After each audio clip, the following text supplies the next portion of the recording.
Hello, ladies and gentlemen, and welcome to another edition of the Ultra Confusion Thursday Night Hangout. I, of course, am your host, Charlie, and I'm joined once again by the prolific comer himself, Zealeus. Hello, Charlie. Hello, sir. How do you do in this beautiful stormy night over in Atlanta, Georgia? I'm hoping to keep my power. Which power? Like the power of living? The power of the mighty mitochondria? What power do you speak of? Dance, magic dance. That is a great power because I've seen your dance moves. And The power of voodoo. Who do? You do. Power You of the do the child, do. the babe. Yes. All right. Yes, I understand we are a little bit late, and I apologize for that profusely. But it's okay. We'll make it up to you. We'll have an awesome show. All you need to do is help us out by adding your thoughts and comments into the chat room. Now, of course, here comes our, basically, Thursday night thing, or at least mine. So here we go. Doing of the do. I'm so excited. I just can't hide it. That Charlie's doing the do. I think you need to wear like spandex and like a hairband to say I'm so excited and I just can't hide it. I am on the inside. Okay. That's really what matters, right? Is that creepy? I think it's creepy. Well, so is the man who drinks Mountain Dew every night. That kind of weirds me out, too. Oh my god, oh my god, oh my god, oh my god. Oh, you're fine. You had plenty of space. You can afford another half second.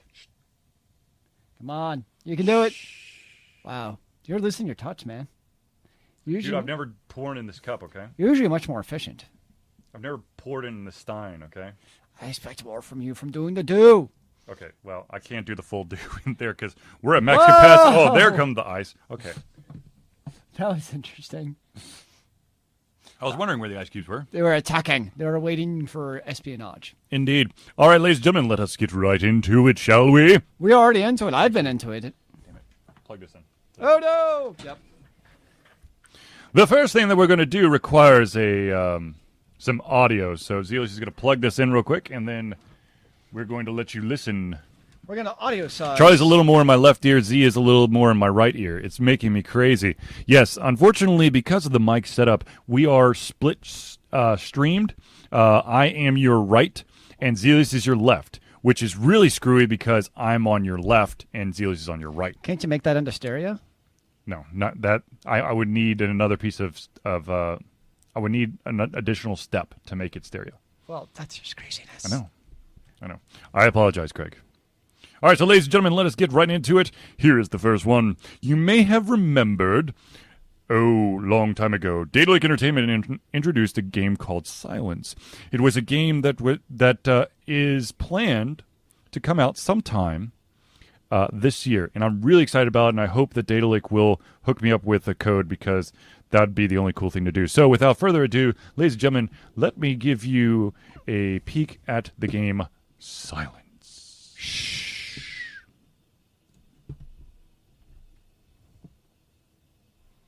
Oh no, inappropriate content for children. Hide the kids! It wasn't your fault. There's nothing you could have done to help your world.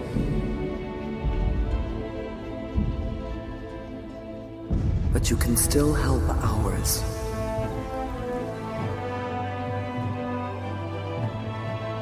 That world you once abandoned.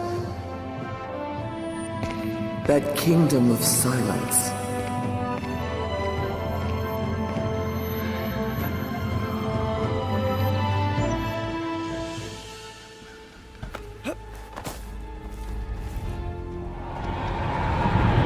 I like the animation.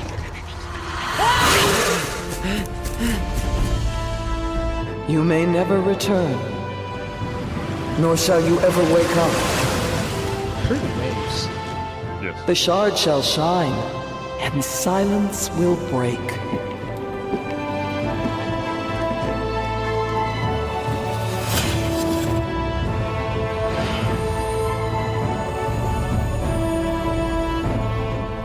Can you save me? God, I hope so. That looks like a very engrossing game. Indeed. Now, like I said, this game is coming out 2016. I believe at the end of the year, and I'm excited because this is a sequel to, I'm trying to remember what the game is. I want to say it's like the World of Silence or something along those lines. But I am really excited to see this game. Hopefully, like I said, hopefully we still have the secret handshake with Daedalic and we can get our hands on a review copy when it happens. It definitely looks like a very storyline-driven type of game is what I'm seeing out of that little trailer. Right. Now, of course, that trailer is strictly cinematic, so you didn't see any in-game stuff to it. Beautiful cinematics. Goodness. Absolutely. So the question is, what is it going to look like outside of the cinematics? And I hope that, it is as mind-blowing as a cinematic. I mean, I'm not expecting it to be on par with it, but something that looks good. And from my understanding, Daedalic is actually going to debut a new graphics engine for this one. Like their own proprietary graphics engine? Yes. Ooh. Yeah. Fancy schmancy. Not just using, what's the one everybody uses? Light Mergers and Acquisitions. Well, you've got Unity out there. You've got Unreal. Yeah, you've those got are the two I was thinking of. As the big ones, at least. There's another one I can't remember off the top of my head, but there's there's always more. Yeah. But anyways, be on the lookout for that game. I believe they're going to be showing it off at a couple of big conventions coming up. And then, of course, hopefully, fingers crossed, we get to see this by the end of the year. Nice. All right. Now, let's go from Daedalic Entertainment to something a little bit more... how do I describe this? This is... the game's called 8 Days. It's currently in early access. And in this game, you are joining the Peace Force Squad. Now, that is a little bit misleading, as the way that you take care of the peace is with lots of ammunition and guns. So, without further ado, let us show you another trailer. This one is called, once again, it's called 8 Days, and it is currently, I believe, in early access. So, that's a creepy cover. Indeed it is. So, hiya!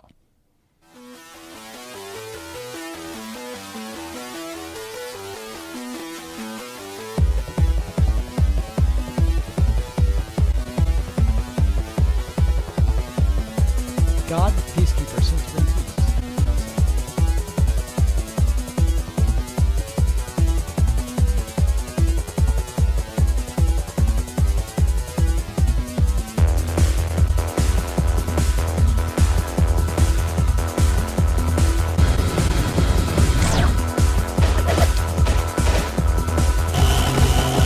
Okay, I know what game it's like that con. It's the one where you fight like the dinosaurs and all the other crazy stuff that comes on the screen. Like World Zombies. Yeah, you know what game I'm talking about? Yep. This game looks a lot like that. Yeah, we played on the... Ooh, yeah. Yeah, where there's just a whole lot of people around. We played a hell of a lot of them. This one, it reminds me. Yes, except that there's no zombies this time. Hey, gamer, it kill things without zombies? Copyright CNN. Right. But yeah, that's the first thing that comes to mind. That and like... Oh, I'm sorry. This is not in early access. This is actually being released tomorrow. The real release? Nice. The real release. All right, so real quick, to give you kind of understanding here, you're gonna. This game is. It looks like, or sorry, it is a game that you can play single player, but it's more geared towards co-op and hot seat co-op. By the way. Ooh, hot seat. So basically, there are two characters. One's called Lola, and the other one's called Mike. Two of God's expendable mercenaries. God stands for gold, oil, and diamonds. Sounds like a future investment plan. And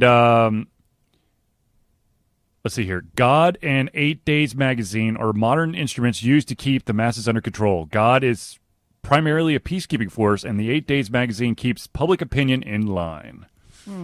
So, utilizing that public opinion, or basically to keep that peace, you're going to use lots of guns. So, are you excited about this game? I don't know. I kind of want to get my hands on it because I wanted the dual stick piece to it looked kind of janky from the trailer, and so I'm not 100% sure. So I definitely want to see move this with your left joystick and with your right joystick. Yes, but the way that the video was showing it, it just looked it didn't look smooth. I can't do that. My brain doesn't work very well doing that. Well, I've tried yep. I'm just not multi-talented like that. I can't do multi-threading in my head. It's okay, Zealeus. It's okay. I don't know, man. I'm gonna cry. I'll just drink more beer. Problem solved. All right. Since we're basically trying to get all of the trailers out of the way. Actually, no. The next one is just kind of a heads up. No trailer. Nope, not this one. I've mentioned this a couple times. I want to mention it again. One of the individuals that I had the privilege to interview, Derek Kamal, he is the guy behind Shoreless Skies Publishing. He has a pencil and paper RPG out right now called The Dig, and of course, his new book, Homes, has come out. I have it on the Kindle. How do I put this? It's good. There's a little bit of a pacing issue, in my opinion, but it's solid. You basically follow the life of one of the dwarfs who's actually been exiled from his home. So is it like a fantasy genre type of thing? Yes, absolutely. It's basically in a world filled with dwarves. Are there elves or humans, or is it just dwarfs? There's at least trolls, and I'm guessing humans as well.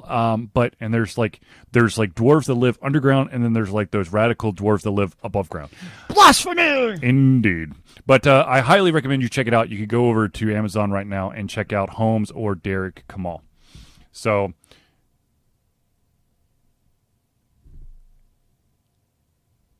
I don't know what that means. Yeah, okay. Anyways, so check it out. All right, now for an update. Pokemon Go! Charlie, are you catching them all? I'm level 15 now. Audience, are you catching them all? That's the real question. I'm level 5. I've actually reached level 5 today, finally, while walking to the post office. I will tell you this. Even though Pokemon Go crashes like a mover. You think?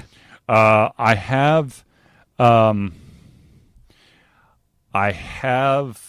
gotten a lot of exercise in. Well, it doesn't help that I think Pokemon Go, it's the fastest game ever, or app I should say, to 10 million downloads already. Mm-hmm.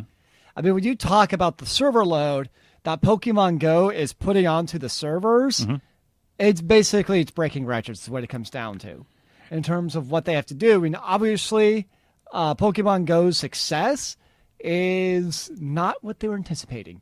Right.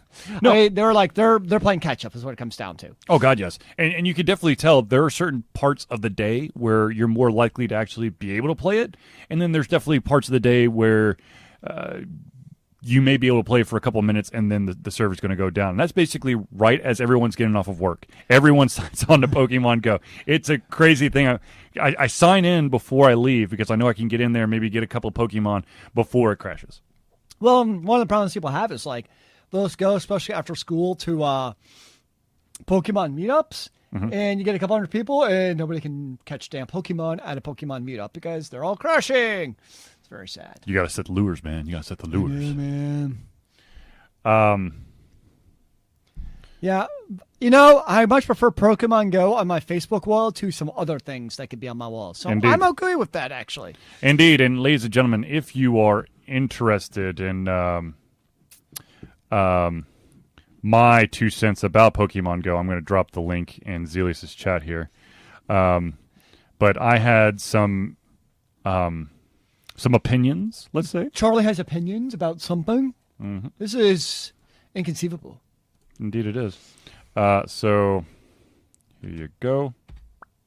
You just don't watch both at the same time. Your head may explode. Indeed. From double Charlie vision.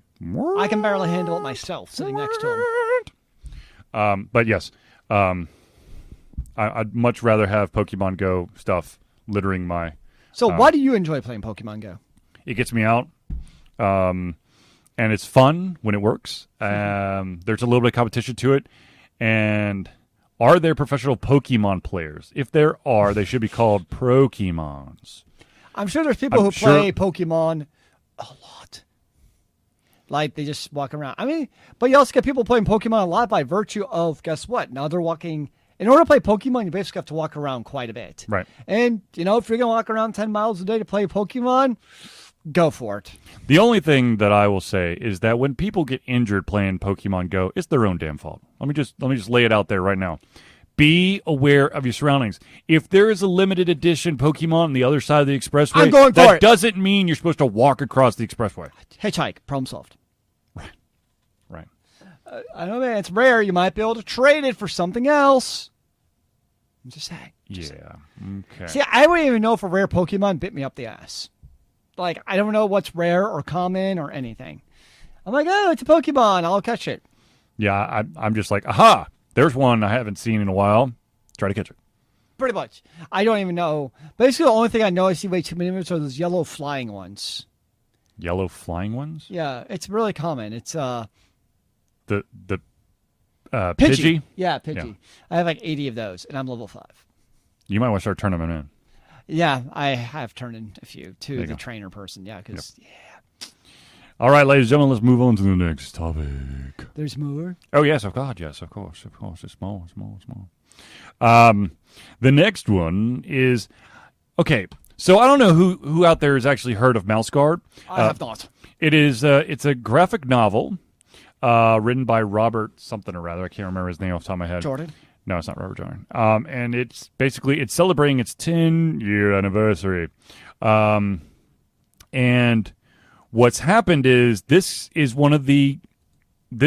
basically the next, the Craig Zor. Yes.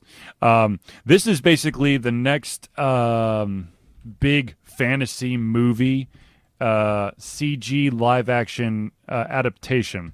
And what I mean by that is that it's going to be, if y'all have seen the new Jungle Book, or at least the trailers for the new Jungle Book, it's going to be like that. But this time it is about a band of mice who come together and form a pack, a band, whatever, and protect the common folk from the evil that's in the world. And Have you read these graphic novels? no, but I'll tell. Okay, I'll first of all let me preface this. I have not read them. However, when reading about the description of them and also looking at the art, this screams to me, in my opinion, plagiarism. Of what? Brian Jacques' Redwall series.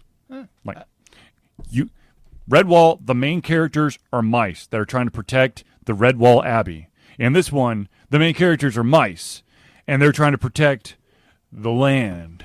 So I'm just like, I'm sure there's something different, and I'm sure that, there's enough variance between the two, but to me, I immediately feel like, oh, God, this is a ripoff. But I guess I'll have to see. Now, the reason why I bring up Mouse Guard is that one of the names that I am very fond of is attached to, and that, of course, is Gary Whitta. So I'll definitely at least have to check into it, perhaps see the movie. You know what else I'm really excited about? What's that? Well, you're the one who brought it to attention, but Yes, sir. was it the producers of Walking Dead? Yes. They are bringing to light Roger Zelazny's The Great Book of Amber, The Chronicles of Amber, whatever you wish to call it, to your television near you. It'll probably be a few years, let's be honest. But they're starting to get into the process of finding the screenwriter and the director and all that stuff to bring Roger Zelazny's work to our TV, which I'm super, super, super, super excited about. I am super excited about Damn that. it, you're more excited than me. But here's the thing. I mean, this is an interesting trend. I mean, you've got Game of Thrones, you have Shannara, you've got Walking Dead. Well, here's the you've thing. got I mean, it's basically sci-fi fantasy time. But here's what I'm interested to see. What's that? Okay, take Sword of Shannara, and then I'm also going to throw in there for a reason, which I'll get to, is the Sword of Truth by Terry Goodkind. Okay. Both were adaptations. Guess how much of the actual story from the books they actually kept when it came onto the silver screen? Goose egg. Pretty much zero. Shannara has guns. Oh, I know. I'm like, what? Here's the thing. I really enjoy. I watched Shannara on its own right. Separate from the books, it's actually really enjoyable because they also don't spend like 800 pages walking through a damn forest. Or describing the wood grain of a table. In 20 pages. And then obviously you have the complete opposite, which is George R. Martin's Game of Thrones, which obviously it had to deviate in certain places, especially once they passed the books. Right. But it kept pretty damn true to the actual books themselves. So Right. I'm kind of curious where in that mix will the Great Book of Amber go. I really hope it stays close to the source material, because the source material is just so amazing that why would you want to deviate from it in the first place? Well, I think with I think one of the issues that you have with a book like Shannara, or sorry, a series like Shannara or Game of Thrones, is that there is a shit ton of characters, and not a lot of the characters actually transfer over in the Shannara series. So they could basically just say, "We set it in the world of Shannara," and what the hell, we added guns. But with Game of Thrones, of course, they had to deviate a little bit because they can't have every single itty-bitty little lord and lady that was in the book there.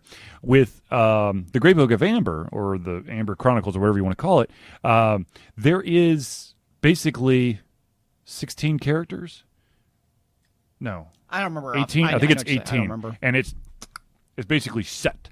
And sometimes you're not even going to see those characters for a while. I mean, literally, it is 14 books. So it'd be if they actually were to go follow the book, that would be phenomenal. I'd be very interested to see the Court of Order and the Court of Chaos. I mean, some of especially nowadays, with what you can do with the CGI and the special effects, you could create a very immersive, almost like visceral experience based off of how he wrote the books. Right. In a way you just don't see with other novels. So I really hope that that's why I want them to keep that source material and really follow the books, because it's so amazing with the imagery and the creativity that he brings in this entirely new world. So, I hope they keep to it. But, with the work they've already done with The Walking Dead, I'm optimistic that'll be a quality work on the TV. Is that as long as they don't get stuck at the farm? Because, oh my God. I have to sneeze back hand. Cabbage! Ah! Okay, anyways, I do want to mention one thing really quickly. Really quickly, Charlie. Yes. You know what? My mouse doesn't work on this screen. Sad day. Indeed. Indubitably. Can I not scroll up? There we go. Scroll like you mean it. Charlie is finding things. We may never know what. Has anybody in the audience read The Great Book of Amber? That is the real question. True. If you're real readers of the fantasy genre, you should read. The thing is, a lot of books. Well, yeah, but when you think of the pillars of the whole fantasy genre, it seems very skewed towards modern writers, such as like a Robert Jordan or George Martin or Terry Goodkind. You don't. What about Tolkien? Or Tolkien, yes. But there's kind of that whole, basically between Tolkien and like the 90s, there's a lot of writers you just don't hear much about. Well, the one of the things is that, oh my God, I just blanked on his name, Amber. Zelazny. Yeah, Zelazny. One of the things is that he isn't strictly fantasy. He wrote a bunch of like existential, like really nice books. It's still fantasy, but read The Lord of Light. That is like a mindfuck. Oh my God, that is awesome. That's but a crazy. Great book, Holy hell! Whoa! It just shows you he has range, man. He has range. Amen to that, brother. Now, one of our audience members has given us a little peek at something, so I do want to show it real quick. It is the latest update from Murders and Acquisitions. More matters and acquisitions. My So heart be still. I'm going to hope that this is actually lined up right. And of course it's not. Okay. Well, we're okay. We're going to make it work. Charlie's going to work his magic because he's got skills with his fingers that you can't imagine. That's just wrong. What, man? Look, I see you with the mouse right there. Oh dear God. I mean, I know you can't see it on screen, but his hand's down below doing magic things. Okay. And cut. It does to click. It does to clap. Okay, and cut. Oh shit! I just moved something I wasn't supposed to move. Oh. He's trying really hard. All right, here we go. Let's see if we can. Oh wait, I see a backer survey. And I see a illustration glimpses. Okay, so let's show you a couple little illustrations of Murders and Acquisitions. Building of Cityscape. the Bride looks like it has issues. It'll be in the Apocalypse and Mutation chapter and shows a city that has been nuclear apocalypse. See here. Example of play section in the beginning of the book and shows archetype characters Ricardo, Zoe, Bob, and Tom. Okay, you got 1, 2, 3, and 4. Some excerpts. Thank you, Mutiny Teddy. Capers! And this is the one I really want to talk about. This is Capers. The next RPG from Nerdburger Games is called Capers. It's a supers game set in the 1920s Prohibition era of the United States. You can play gangsters looking to make their fortune off of alcohol, prostitution, gambling, and other vices, or you can play law enforcement officers looking to take these criminals down. The game mechanic features standard decks of playing cards rather than dice. Ooh. In an episode of the Nerdburger podcast that went live just after the Merden acquisition Kickstarter had started, Craig's friend Michael asked if he could... Whoa, what the hell? Blah, blah, blah. Asked if he thought he'd dive right into the next game when Merden Acquisitions was done, or if he'd take more time off. As it turned out, Craig dived right in. He's developed the core game system and sent it to 4 people to see if they understand the playing card mechanics. Description from the text. He'll use the feedback to further develop the game system and build the first playtest manuscript. Heat Vision and Tommy Guns Akimbo.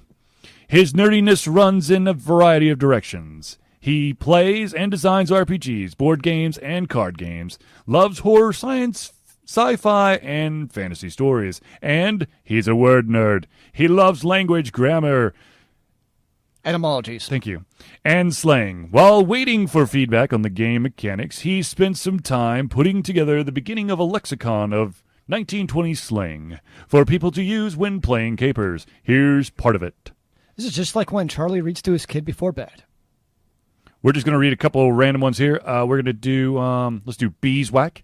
Beeswax, as in business, as in none of your beeswax. Deb, a debutante. We're going to go with Fall Guy, a person framed for a crime. Dumb Dora, a stupid woman.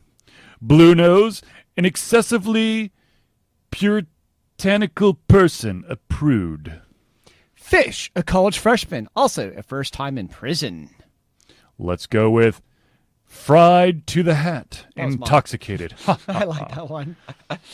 Ooh, I like this one. Bronx Cheer, a loud sputtering noise used to indicate disapproval. And finally, a bimbo, a tough guy, which totally does not, bimbo does not equate to a tough guy anymore. That's, in today's that's not what I was going for. All right, ladies and gentlemen, thank you, Craig, for showing this to us. And, of course, when Nerdburger Games comes out with a playable version of Capers, you can be assured that Ultra Confusion will be right there to give it a try.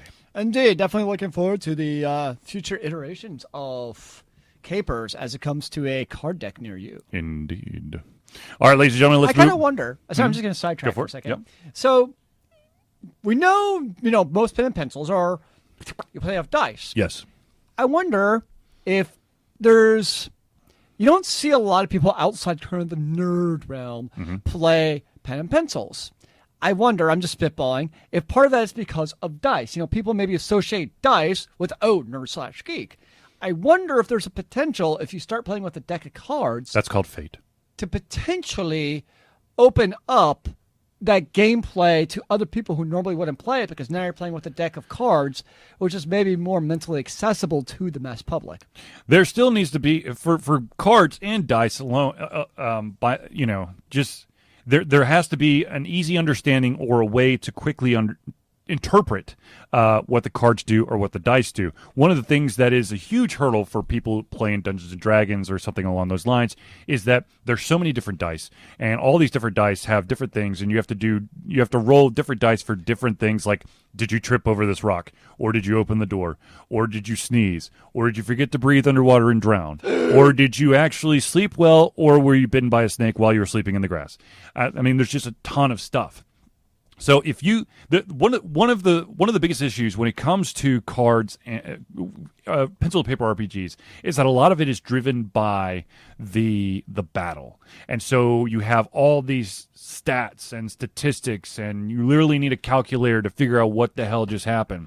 One of the beautiful things about, and I'm assuming this is probably good with Capers, but with Mercs and Acquisitions and a couple other games I've played, is that it's more based on the story. It's more about the experience than you did 37 points of damage to this guy, but you have to minus the fact that you were downwind from him, and then you have to then further remove the fact that he was wearing armor and the bullet actually hit him between plate 1 and plate 2, so that's only half the armor. And everyone's going, oh dear God. Just tell me, how much damage did I do to him, and let's move on. I like a mix between the two. Like, I really liked Mercs and Acquisitions because, like you said, it was storyline driven. Right. You take almost the exact reverse of that is a board game called Descent, which is basically straight up action. There's not really a whole lot of storyline going on Descent. It's very definition of you dive in. How many dice do you use? What's that? How many dice do you use? There's yellow, blue, and red. And then, so those are your attack dice. And then depending on the armor you wear, there's brown or black defense dice. Okay. So there definitely is keeping track of dice depending on what weapon you wield that round, because you have like ranged weapon, which is because the different attack dice have more potential to do damage to your enemy. So, for instance, your ranged die, I forget which dice is which now, but say the yellow die is maybe a little bit weaker. So if you have your ranged weapon, you're probably going to be using the yellow die. Okay. Whereas if you're using your melee weapon, you're probably going to be using the red die, which has more potential for damage. Gotcha. So Descent is more along those lines of what you're saying. But are you downwind of them? I don't know. No. But the thing is, if I'm hearing you right, I mean, it's the thing is the dice are broken down for specific reasons. Yes. Right. It's not like you're a dwarf, so you're going to be using a D12 for this attack, but you have to roll. You have to roll a D20 first to see if the stench of the diseased rat throws off your swinging of your battle axe, and you also have to roll this other dice because hitting the diseased rat at this angle may cause a chip in your battle axe, and on top of that, you have to roll this other dice because it might get stuck in the diseased rat. I hear what you're saying, but one of the actual interesting things, kind of, to make things more complicated, actually, is when you play Descent, they actually have an app out for it that you can use on your cell phone, Android or iOS, that plays the Dungeon Master for you. So, most games... Even better. What? Even better. But, I mean, most games, a human has to be the DM, but I was playing with one of my friends, and it was just the two of us. And you can't really just play a one-person in Descent. You're not going to win. So both of us played. We played the cell phone. But what did happen, though, is when you're playing with the DM on your phone, there's no wiggle room? Well, you could cheat if you wanted to, yeah. Right. Well, no, I'm just saying, though. But every round when the GM plays, it spawns like basically a master monster every round. And it then actually, each one will have a different special ability. So if a zombie spawns every turn, sometimes it might be able to move +2. Okay. Some turns it might have +2 attack. Okay. I mean, it makes it very clear what its special ability right, but is. that's the thing. It makes it very clear. Special. Okay. Yeah, that's what I'm trying to drive home is that there are a lot of pencil and paper RPGs out there that get lost in the die mechanics, and then you've got like differential tables that you have to consult, and pull out your slide rule. It comes with a slide rule. That'd be awesome. No, what do you call it? The abacus. The abacus, yeah, that's what we need. Oh, you just turned someone off from Descent. I really like Descent. I enjoyed it. It's basically take Neverwinter Nights and throw it into a board game. That's really what it was. Gotcha.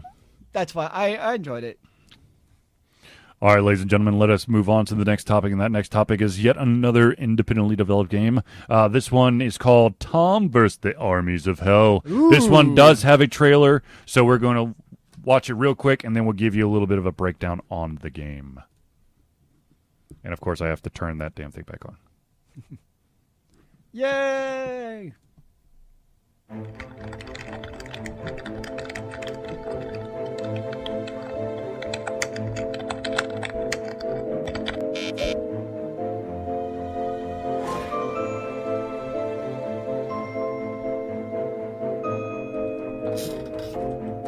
We've all got problems, Gary, but I need those projections for the manager's retreat in Maui this weekend so we can talk about your leukemia when I get back.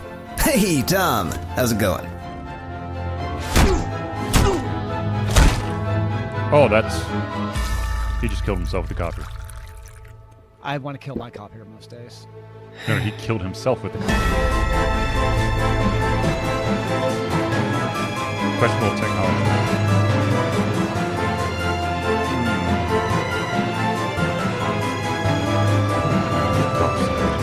You sure we should be messing with this? I don't even know what this one does. Clipboard says test the machines. I test the machines. You don't like it? Take it up with the clipboard.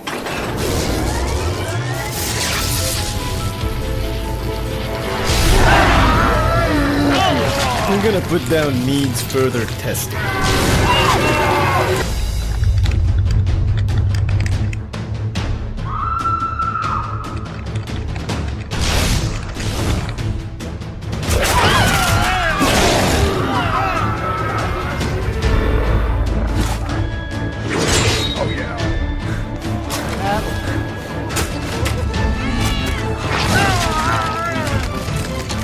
I always knew this day would come. Oh my god. I only have one question. Are we using 4th edition? Or do you want to keep it old school?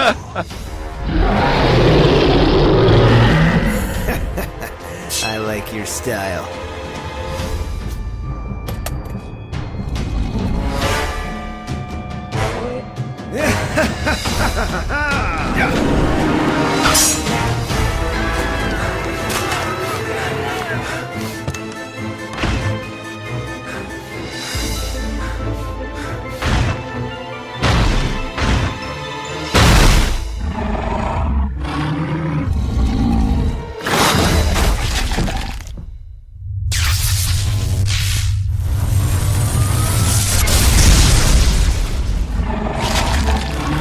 Shoot! Shoot! Ow. Well, you're not dead. Great, great. But if you get the urge to pass out, just go with it. To be honest, this next part is really gonna hurt.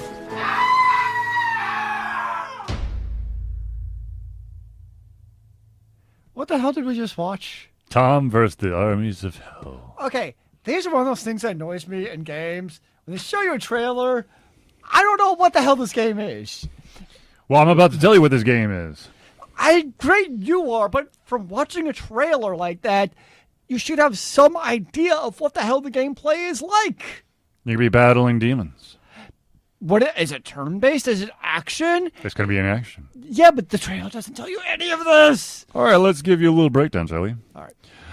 In this story-driven, challenging indie action-adventure, you play as Tom, software engineer by trade, demon hunter by fate, the hero we didn't know we needed in these tumultuous times. Fight your way out of hell by turning souls into demon-killing weapons. Shoot demons in the face through more than 6 levels filled with a full cadre of demonic entities, including challenging minions and hair-raising boss fights. The souls of the fallen can be absorbed into specialized ammo, turning Tom's gun into a rapid-fire blaster, flamethrower, shotgun, and more.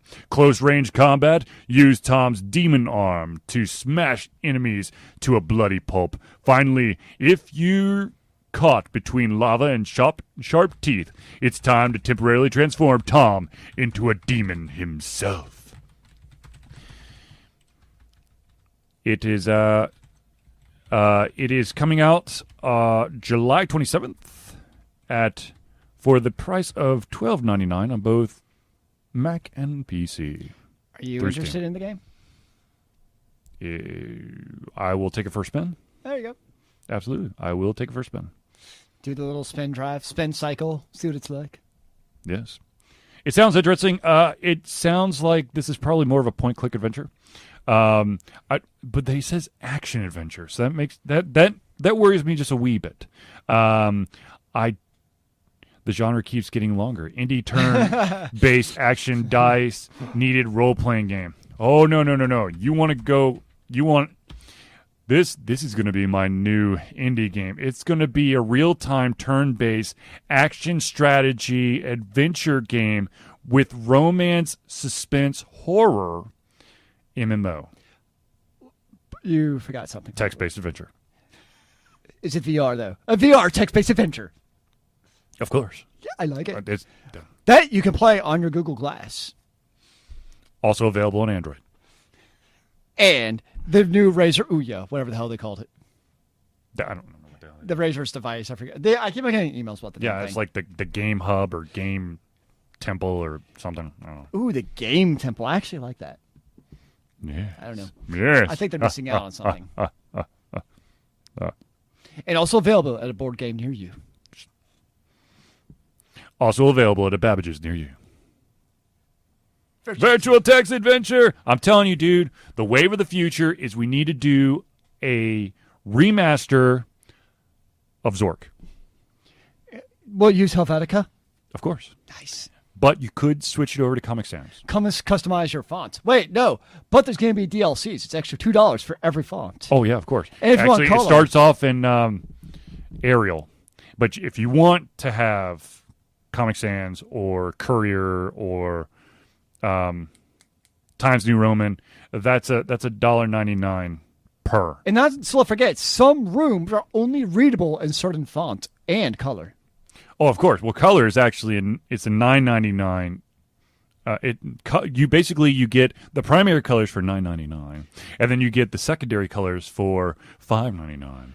And you can also mix colors together, but it's a temporary buff that only lasts 30 minutes. Does this kind of sound like Skylanders to anyone? Because I swear to God, now we're like, because you have the base game, yet you can't get to all the levels unless you buy more of the Skylanders. And when you buy some of the Skylanders, it opens new places and new weapons. But sometimes you need to have both of these together, and ta-da! Microsoft, eat your heart out. You've missed the bandwagon. Ooh, virtual text adventure with mechs. I like it.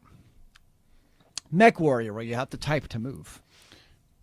Before you decide every single action, you have to go through a dungeon adventure text-based game. Would you like to move? Would you like to fire your rockets? Okay, let me take you back to a time before time. You can go north, east, west, or south. There is a lantern sitting on a table. What will you do? I sucked at text-based adventures. They were not my thing. No, there was a text-based adventure. Now this is really going to date me, but back in the day when Prodigy was king of the internet connections, Prodigy. there was a text-based adventure game that was the bee's knees. The Bee's Knees? What The kind of Bee's Knees. What was it? Do you remember what it was called? I can't remember what it's called. The one I always wanted to play online, I never actually could get my parents to buy a subscription because I was still in grade Red school. Dragon Inn. No, that was That was free a on BBS. BBSs. No, it was on America. It was part of AOL, and they had the text-based MUD. Meridian 59. I remember what it was. It was a fantasy style MUD, part of America Online, but you had to pay an additional subscription to play the MUD. That might have been Meridian. I don't remember what it was called now, but that's what it was. I believe it was Meridian. Meridian was one of the very first. I don't know. Anyways, But yeah, there were a whole lot of MUDs. I could play MUDs, but for the viewing audience that may not know what a MUD is, please explain. so a MUD is basically a multiplayer text-based game. That's really what it is. But the thing is, you play a game. Let's take like Zork. Mm-hmm. Zork is single player, and there's not a whole lot of guidance in Zork. I mean, Zork, you're on your frickin' own. You just figure the damn game out, is what it comes down to. It's not any hand-holding. Whereas one of the beautiful things that you played with a MUD with a very helpful community was they almost had like a artificial intelligence with the text going on, along with the whole human interface, the human player experience. Right. So you have like, all these people online in a MUD who you'd be able to ask in a chat room, like, hey, I'm new to this game. What the hell do I do?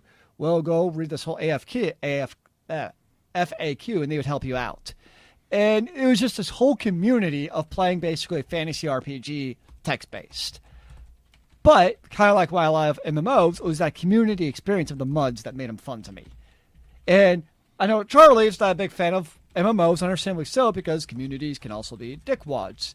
But I found, with the MUDs, because it was very community policy driven and also moderated by the community.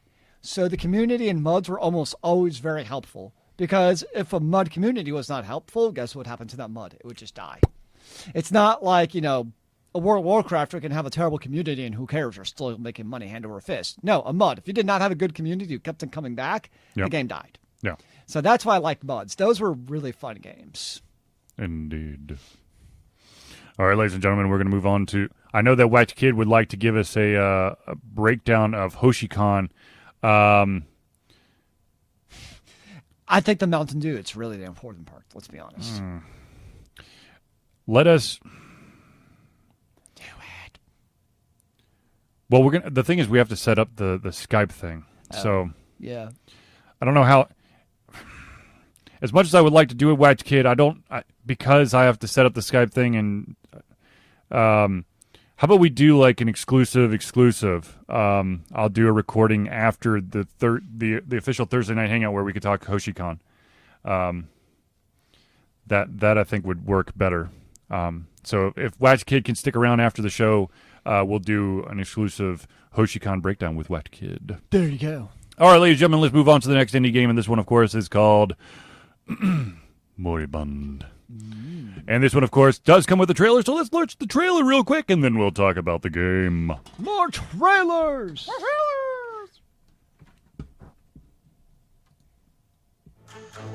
How do you survive the post-apocalyptic mayhem?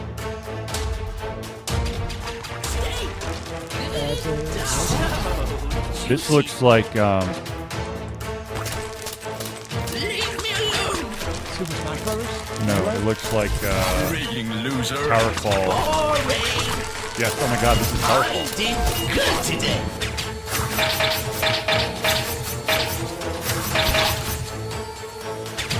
The die has been cast. Holy crap, this is Towerfall. Over 40 levels. Where you do the same thing. Variety of traps. And more traps. Yes. And legends. Get ready. I'm so awesome. All right. Hold on one second. Let me switch this back over real quick. I'm holding.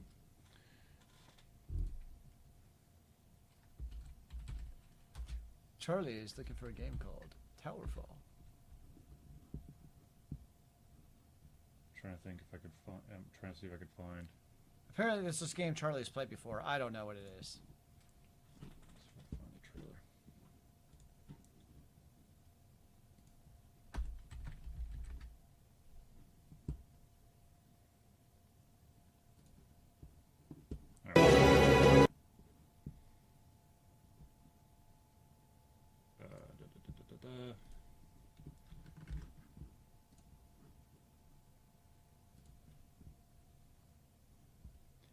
Charlie's working his magic. He's got skills that y'all could only dream of.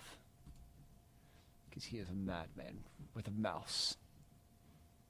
All right, so here is a trailer for. Towerfall. Yeah, I think it. Well, let's see.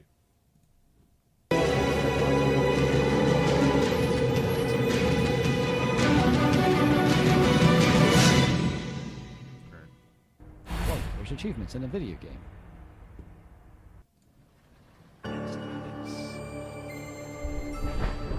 I see the signs and omens. As the tide rises, we must unite to save Towerfall. The young prince of the desert, blinded by his quest for glory and riches. The Turncloak lurks in the shadows, eager to expose the corrupted king. The elusive thief has returned, trained for vengeance by the Forgotten Master. And I, the last of the Order, must join these adversaries to save Towerfall. So basically, they're all just like melee games.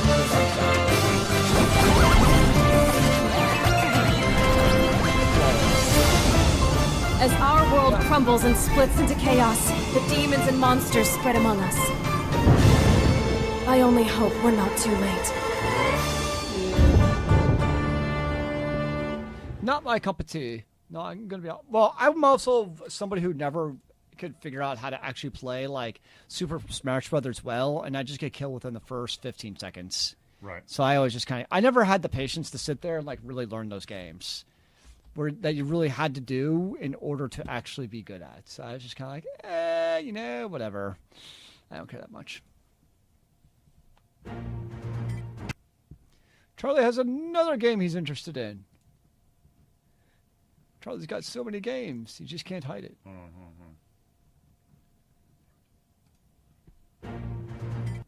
One sec. Yeah, I would agree with that, Mutiny.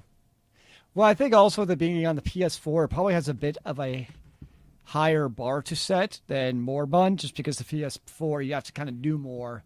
And actually, Towerfall was ported to the PlayStation 4 because of its popularity on other platforms. Well, there you go. But if you want something Smash Brother-esque, let me give you this one. Brawlhalla. 3, 2, 1. By a local developer here. Welcome to Brawlhalla.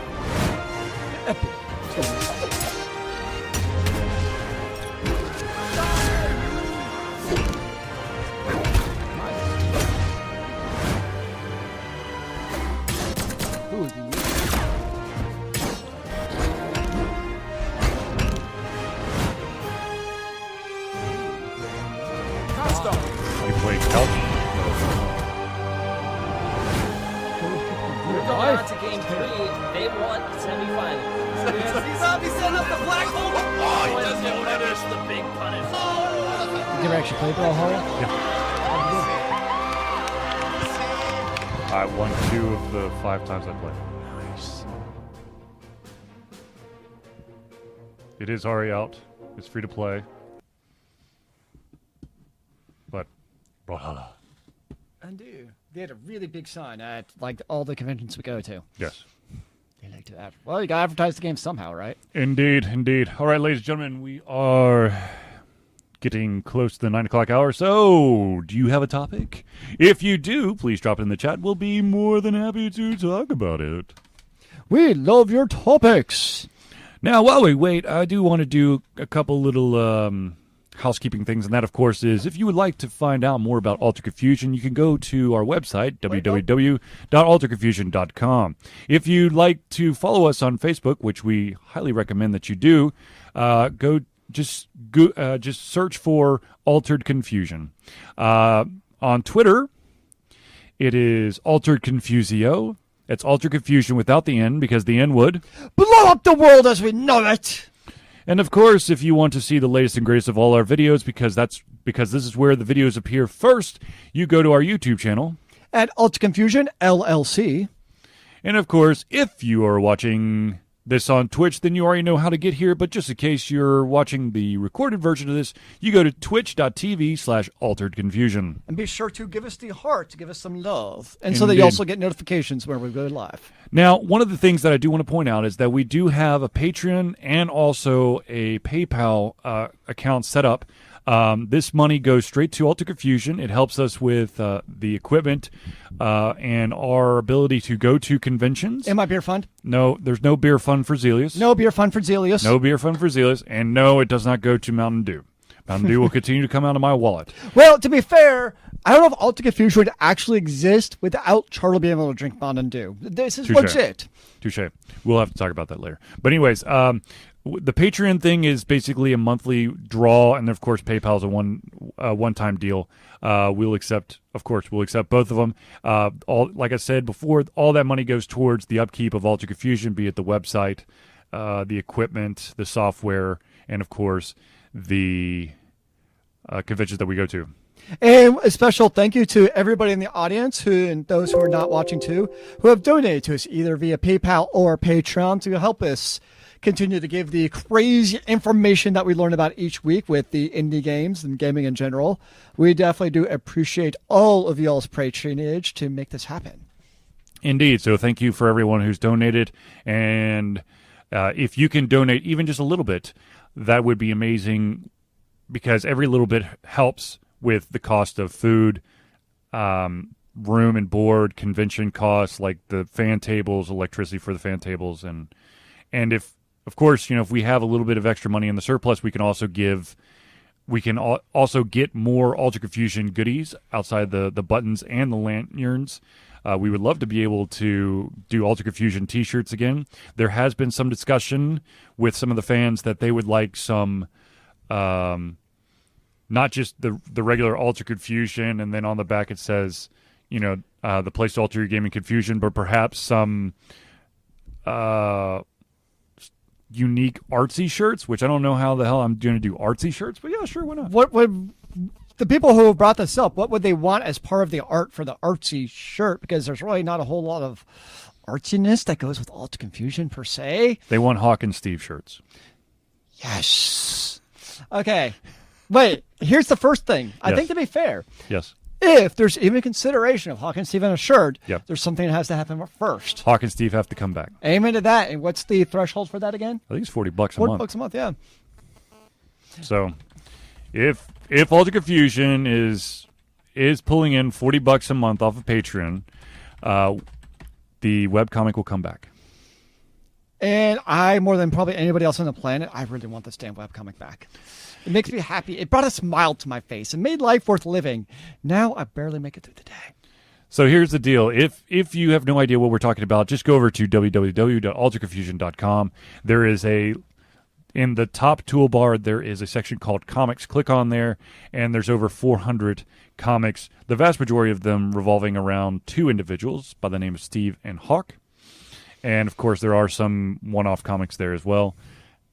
I think we need an animal. Was there an animal in the Hawk and Steve comic? I don't remember. In the very first one, there was a cat. I think there needs to be a Hawk and Steve animal if it comes back. Uh-huh. Every good comic needs an animal. Of course. It's a staple of life. Maybe even make up an animal. Yes. Like a new species. Kind of like a certain child was watching I don't even know what this stupid TV show was. But it was like a mix between a zebra and a horse, maybe? I don't know. That's a real thing. It looked. It I was know made it looks up. messed up, but still. Yeah, no. It was. I decided it's made up. Indeed. Yeah, indeed. Well, anyways, like we said before, if you have any topics that you'd like for us to talk about, you could drop in the chat. I feel like there was something I wanted to talk about, but I can't remember off the top of my head now. Well, so do tell me when to get on Skype since there is a delay. Okay. I would say aim for like 9:15, 9:20. So, Azilladillo. Yes. I don't know how I draw that because my art skills aren't that good. That's awesome. Okay, so we've talked in the past a few times. Yes. About potential conflicts of interest with professional CS:GO players doing a little bit of gambling on these online websites with stuff. This week, Steam has finally stepped up to the plate, and they've sent a cease and desist letter to these gambling websites. Mm-hmm. So, up until now, it's kind of been like, okay, what is Steam's opinion about this? Do they actually care? You mean Valve? Yes, sorry, Valve. Valve, Yep. So Valve is finally, they're trying to put the hammer down Mm-hmm. to basically put these websites and shut them down. Be like, hey, this is not legit. Stop the funny business. Right. So Valve is taking a stand. So it'll be interesting to see where it goes from here. If, these websites actually get shut down, who knows? Maybe they take time. Depends what country they're in. I don't know. Right. But Valve is at that point. I'll be more interested to see if they take any actual action against the players, kind of like Blizzard does with their EPL players, Mm-hmm. where, if they have, Valve doesn't seem to really care about the players. Not that they don't care, but in forms of discipline, I should put it that way. Well, it's not really the players that are, I mean, not the professional players. The professional players aren't doing the gambling. It's the average Joes that are doing it. Now, the interesting thing is one of the big sites that's doing the item lottery gambling thing is that there are two YouTubers out there who've been huge in it, and they've been trying to promote it, and they're like, yeah, we're being sponsored by another, blah, blah, blah, blah. Turns out they're the ones who own it. So imagine that. and they win a lot of them. Oh well, yeah, that's a problem. Yeah. Now, of course, one of the things that you have to watch out for, dealing with because this applies to anyone who's trying to get money off of any kind of broadcast. That's the FCC. Is that if you are sponsored by someone, you have to clearly state it in your video and also in the details. One of the things that you have seen happen as of late is that Warner Brothers has gotten under fire because they have very specific guidelines as to how you could say that you're sponsored by Warner Brothers, and that really is that you've got to have enough. You've got to have it. You can only put "sponsored by Warner Brothers" after so many lines of text, which basically makes it wrap underneath the fold. So you have to click on "Read More" to see that it's sponsored, which is kind of Weird. Mutiny Teddy says, "Has it been a thing with Valve that they don't care about fans?" True. The thing is, when you're talking about either monetary stuff going across or items that have monetary value, and it's being traded in a gambling sense, you're gonna have some people come after you. The I can't remember whatever the gambling board is. That basically controls everything in Vegas. That's gone hard after Alpha Draft and DraftKings and what the hell was the other one? Well, of course they don't want to lose their monopoly in Las Vegas. No. There's no one. See, the thing is, yes, there's That's a part of monopoly, it. but also the other thing is there's not an overseeing force Agency, yeah. that controls all that stuff. So there's a chance that these companies are skimming money off of every single transaction and stuff. So FanDuel, that's the other one. Yeah. But the thing is, Well, Las Vegas doesn't want that to happen.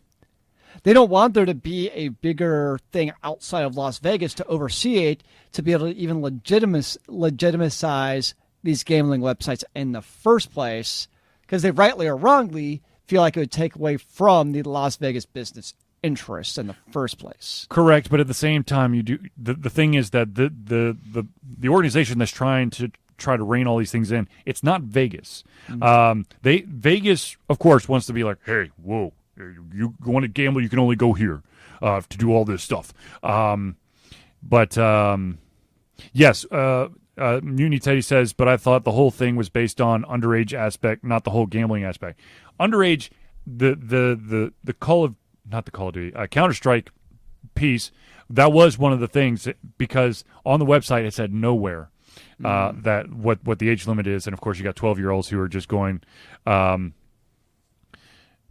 yeah, I personally, I don't care about it either. I don't care. I don't care, but there is a legality thing going with it, and it could absolutely 100% spread to other esports stuff. And I'm sure there are some esports gambling stuff out there that are happening, that the only reason why this one truly went to light is because the two YouTubers that were pushing the most turned out to be the owners. Well, I think there's almost like shades of gambling in terms of online video anything, games. right. Even when they say Diablo 3, when it had the gold money marketplace. Yep. In a way, you're gambling your time to try to get the epic plasma, sword of 10,000 damage. I don't know. It's and you eBay. No, you could sell in the gold market No, I'm just saying that through this is Blizzard. basically like the Blizzard Yeah. version of eBay. Exactly. And, in a way, it kind of was gambling. Right. Because you don't know what you're going to get when you kill Diablo the next time to be able Right. to get that sword to sell for $1,000 on eBay. So you already, in a way, had... I know it's not the same, this different shades of gambling. Right. So it's already kind of been a thing. It's very much a gray area. Well, speaking of eBay, one of the funny things or fun things that have happened as of late is that there is a digital property that's being sold on eBay again. Back in the day it was Evercrack and all the weapons, and people were exchanging real money to get that stuff. Oh, yeah. And this time it is the Pokemon. Oh, yes. What's happening is that people are opening up just Gmail accounts or Google accounts, and then leveling up their trainer with a bunch of strong Pokemon, and then selling that trainer on eBay. Well, especially once trading starts with Pokemon Go. Yeah. That's when you really start to see the online selling. The black market. The Pokemon black market. And apparently someone's already found a way or is in the process of trying to perfect an app that will tell you exactly where all of the, if you're looking for a very specific Pokemon, that where you can go find it. It's overloaded right now. Of course it I've is. tried getting onto it. Of I was course just it kind of is. curious, like, this is interesting. But yeah, it's definitely... I want a Snorlax. Yep. Pokemon Foy? Fui. Foy boy! I Foy. don't know. But yeah, it's happening. You know, if there's a shortcut to be able to get a item or some digital content in the game, People are going to use it. there's going to be people out there who will both sell it to you and both buy it from you. Absolutely. So there will always be that market. And that's, going back to Blizzard, to be fair to Blizzard, that's why they did the Gold Marketplace. They saw that. I mean, the big thing, Diablo 2, anybody whoever played Diablo 2 knows about the Stones of Jordan, where that was the in-game currency for Diablo 2 because there was not that real marketplace. And people would sell those Stones of Jordan on eBay because that's how you did currency in Diablo 2. And Blizzard saw that. Well, shit, why don't we just monetize those damn Stones of Jordan in Diablo 3? Right. And I don't think the gold money marketplace is, or the real money auction, I should say, is a terrible idea in of itself. I just don't think Blizzard executed much of Diablo 3 in the best way in the first place. That was the issue. It got out of control really, really quickly, and there was no way to rein it in. I do think there probably will be a good way where companies basically do what Blizzard wanted for Diablo 3, but just the overall execution of most things in Diablo 3 did not go well is the issue. Dear God, no. Yeah. It was just the overall kind of like, yeah. Now, some of you might have noticed if you went over to Alter Confusion or follow us on any of the social media pieces that I did finally review a game called Combo Quest 2. Uh-oh. Yeah, I don't think we were very impressed with Combo Quest 2. We were so impressed of Combo Quest 2 that we gave it a whopping 4.8 out of 10. And by the way, this is one of my more lengthy reviews because I had a lot to say on this one. Well, you have a lot of things that maybe are not up to snuff. You gotta have to take a little bit longer to explain. Why did this not work as intended? So here's the closing paragraph for those of you who haven't read it yet. This game is really hard to recommend because it is so frustrating. And out of the people that I have seen playing it, many have dropped out playing this game long before where I've reached in the game. And that's saying something. This game just isn't fun. It's a test to see how much you can take before you want to crush something. But I think that's the key word, though. I think there's two key points in that, though. Yeah. One is frustrating. Yes. And two is not fun. You can have games that are challenging and very hard, Yes. but not frustrating. Because it requires strategy and you have to think about it, and you can do that. And not fun. If you're going to play a video game that isn't fun, why are you playing it? Like, what is the value added bonus to a game if it doesn't have that necessarily fun element? Take, for instance, MMOs. Some people might say, like, dude, raiding is not fun. You're doing the same damn thing over and over. Okay, maybe the actual gameplay itself isn't fun, but you have the whole community aspect, and that makes up that value proposition. But you take a game like Combo Quest 2. Wow. Combo Quest 2. What is it that's making up for the frustration and lack of fun? It doesn't sound like there's a whole hell of a lot. You gain more frustration.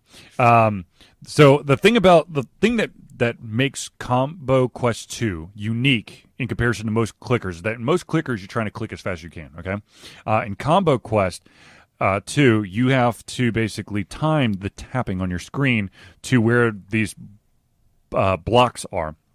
The problem is that when you miss, you get penalized in three ways. One, you end your combo. Sure, that's fine. Two, the speed of the slider going back and forth to when you have to click on the blocks goes back to the starting speed, so it gets really slow, which could be detrimental to you. And three, when you miss, you also take damage from the enemy. So these three things, basically. It's so painful, and the reward of actually being able to hit the right block is not big enough. And my biggest thing that was like, hey, this is kind of a money grab. Yep. Is if you die and you don't beat the level, you have to wait 5 minutes until that character is not unconscious anymore, or whatever their term is, or you can pay money to buy some in-game currency to speed up that process. I'm like, wait, really? I can't even. It's not like even like an energy thing where it's like, okay, I ran out of energy.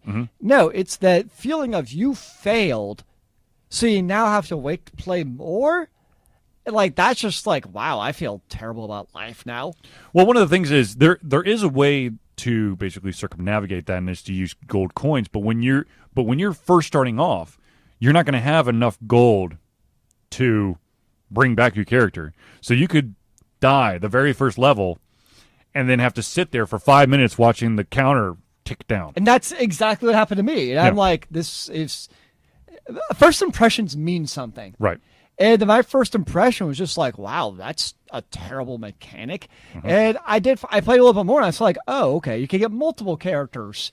And so... Yeah, but the multiple character thing, it's still screwy. Because I understand that you want some randomness to it, but there's so much randomness to this that there literally you're throwing something down a dark hole and you're praying that something comes back that's actually going to help you. And to be honest with you, when you open up the new characters, when you open up new companions, when you open up new items, there's nothing that really helps you. Yes, there's like stat level ups and stuff, but that really doesn't affect. And what the fuck is combo damage?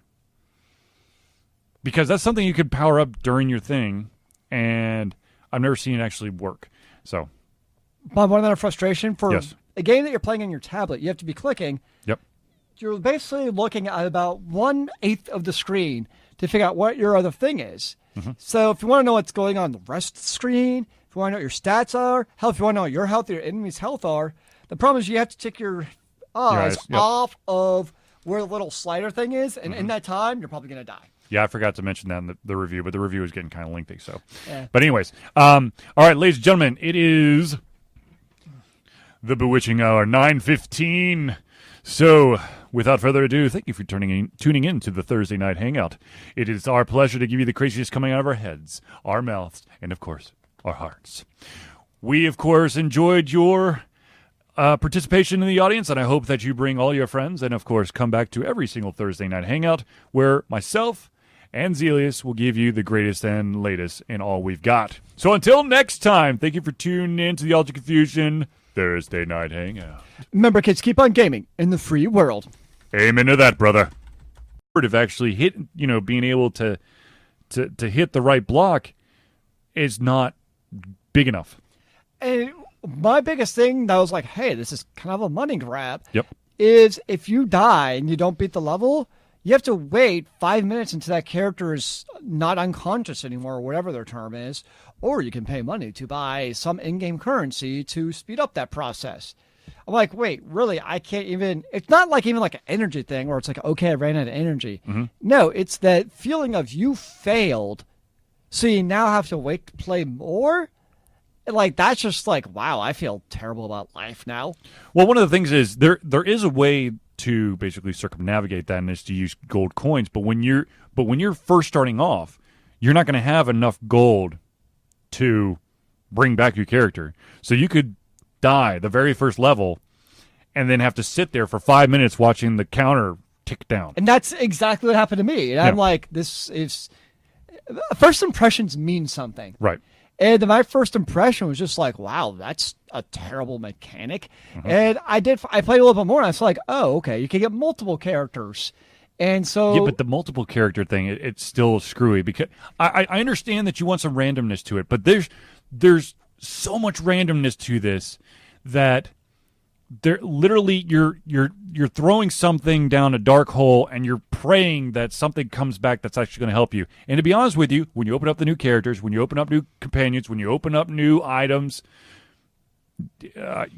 there's nothing that really helps you. Yes, there's like stat level ups and stuff, but that really doesn't affect. And what the fuck is combo damage? Because that's something you could power up during your thing, and I've never seen it actually work. So, Bob, one other frustration for Yes. a game that you're playing on your tablet, you have to be clicking. Yep. you're basically looking at about 1/8 of the screen to figure out what your other thing is. So if you want to know what's going on the rest of the screen, if you want to know what your stats are, hell, if you want to know what your health or your enemy's health are, the problem is you have to take your eyes yep. off of where the little slider thing is, and in that time, you're probably going to die. Yeah, I forgot to mention that in the review, but the review is getting kind of lengthy. So, Yeah. But anyways, all right, ladies and gentlemen, it is the bewitching hour, 9:15. So, without further ado, thank you for tuning in to the Thursday Night Hangout. It is our pleasure to give you the craziest coming out of our heads, our mouths, and of course, our hearts. We, of course, enjoyed your participation in the audience, and I hope that you bring all your friends and, of course, come back to every single Thursday Night Hangout where myself and Zealeus will give you the greatest and latest in all we've got. So until next time, thank you for tuning in to the Ultra Confusion Thursday Night Hangout. Remember, kids, keep on gaming in the free world. Amen to that, brother.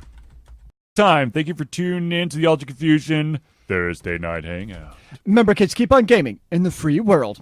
Amen to that, brother.